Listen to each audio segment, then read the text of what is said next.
2020년 12월 셋째 주 오늘은 지난 한 주간 호주에서 가장 이슈가 됐던 뉴스를 소개해드리도록 하겠습니다. MKL 시드니입니다. 한 주간 이슈가 된 소식은 점점 자유로워지는 각 주경계 이동 소식과 퀸즐랜드 대학교 CLS 개발 백신 계약 취소 소식, 호주 중국 간 와인 무역 갈등 소식입니다. 빅토리아주에서 44일 연속, SA주도 15일 연속으로 지역 감염자가 나오지 않은 가운데 호주 전 지역으로 봤을 때도 10일 연속으로 지역 감염 환자가 한 명도 나오지 않으며 매우 안정적인 상황이 이어졌는데요. 이는 지난 2월 이후에 처음 있는 일입니다. 좋아지는 상황 덕분에 지난 월요일부터 멜번 공항에 국제선 항공기가 착륙하며 빅토리아주의 호텔 격리 프로그램이 재가동됐는데요. 지난 금요일 기준으로 총 735명이 입국을 했는데 이들 중에 5명이 확진자로 밝혀졌지만 모두 호텔에 안전하게 격리되어 있었고 지역 감염자는 계속해서 발생하지 않고 있습니다. 호주 국내에서 타주로 이동도 점점 자유로워지고 있습니다. 퀸즐랜드주가 뉴사우스웨일스주와 빅토리아주의 방문 제한 조치를 해제한 데 이어 서호주주도 두 주의 경계를 오픈했습니다. 서호주주는 시드니의 격리 호텔 직원이 확진자로 나오자 막판까지 뉴사우스웨일스주의 주경계 오픈을 고민했지만 추가적인 지역 감염 사례가 나오지 않아 계획대로 주경계를 오픈했습니다. 약 3주 전 확진자가 급증했던 SA주도 더 이상 지역 감염이 늘지 않아 서호주주는 SA주에게도 지난 주말부터 방문을 허용했으며 잠정적으로 SA 주민의 방문 제한 조치를 시행했던 퀸즐랜드주와 빅토리아주도 마찬가지로 해당 조치를 해제했습니다. 퀸즐랜드주는 추가적으로 지난 토요일부터 뉴질랜드 방문객에 대해서도 주 경계를 오픈해 이들이 14일의 자가격리 기간 없이 퀸즐랜드주를 방문할 수 있게 됐습니다. 이런 주경계 봉쇄 조치 해제는 12월 휴가철을 앞두고 그동안 침체되었던 관광 산업에 활력을 불어넣고 경기도 회복될 것으로 예상이 되는데요. 특히 빅토리아주는 이를 더 활성화시키기 위해 총 12만 장의 200불 상당의 여행 상품권 발행을 할 예정입니다. 이에 대한 관심은 폭발적이어서 우선 상품권 4만 장에 대한 신청을 지난 11일부터 받을 예정이었지만 접속자가 폭증하며 서버가 다운되는 일이 있었습니다. 지난주에는 시드니 도착 후 자가 격리를 실시하지 않고 멜번행 국내선을 이용한 독일 국적의 승객 2명 때문에 코로나 확산에 대한 우려가 커졌었습니다.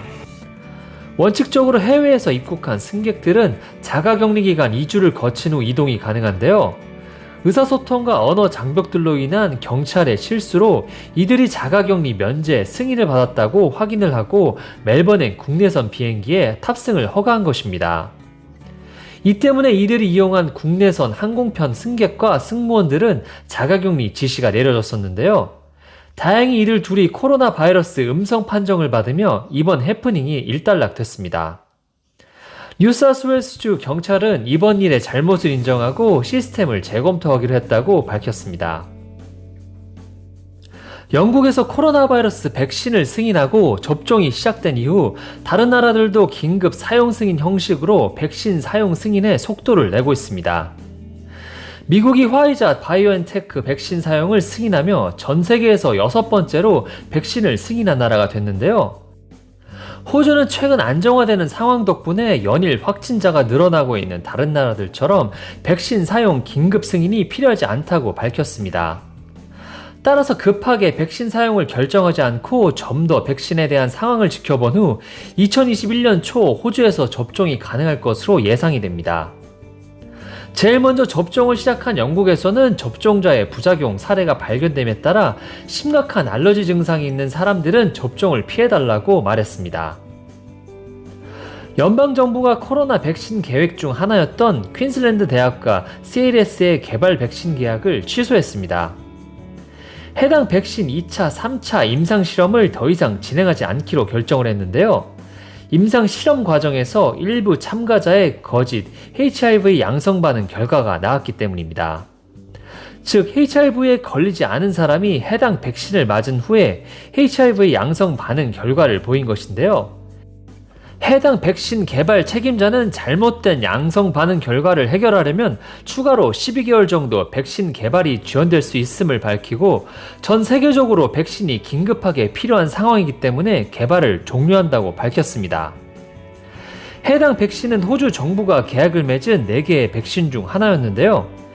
이 때문에 줄어드는 5,100만 회분의 백신 확보량은 아스트라제네카가 개발 중인 백신 2천만 회분과 노바백스가 개발 중인 백신 1,100만 회분을 추가로 구입해 확보할 것이라고 밝혔습니다. 호주 정부가 확보한 백신은 총 1억 4천만 회분인데요. 이는 호주 전체 인구가 충분히 사용할 수 있는 양이며, 인구 비율 백신 확보율은 전 세계 어느 나라보다 높은 비율이라고 설명했습니다. 호주와 중국의 무역 갈등이 점차 심화되고 있습니다. 지난 11일부터 중국 정부가 호주산 와인에 추가 관세를 부과하게 된 것인데요. 이미 호주 와인에 대해 최고 212%의 반덤핑 관세 부과 결정을 한 중국 정부가 호주 와인 제조업체들이 호주 정부의 보조금을 지급받는지 여부를 조사하는 동안 6.3%에서 6.4%의 추가 관세를 부과하겠다고 발표했습니다. 즉, 중국 정부가 표면적으로는 호주 정부가 와인 제조업체들에게 보조금을 지급하여 호주산 와인 가격을 낮춰 싼 가격으로 중국에 수출함으로써 중국 와인 시장에 혼란을 주고 있고, 이를 막기 위해서 높은 세금을 부과하는 것이라고 주장하는 것입니다.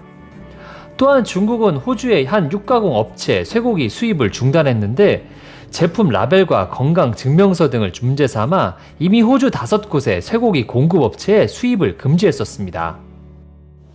하지만 이번 분쟁은 이런 표면적인 이유보다는 코로나 바이러스 발원지 조사 문제나 반중 군사동맹인 쿼드에 호주가 참여하는 등 정치적 이유가 더 큰 것으로 보고 있습니다.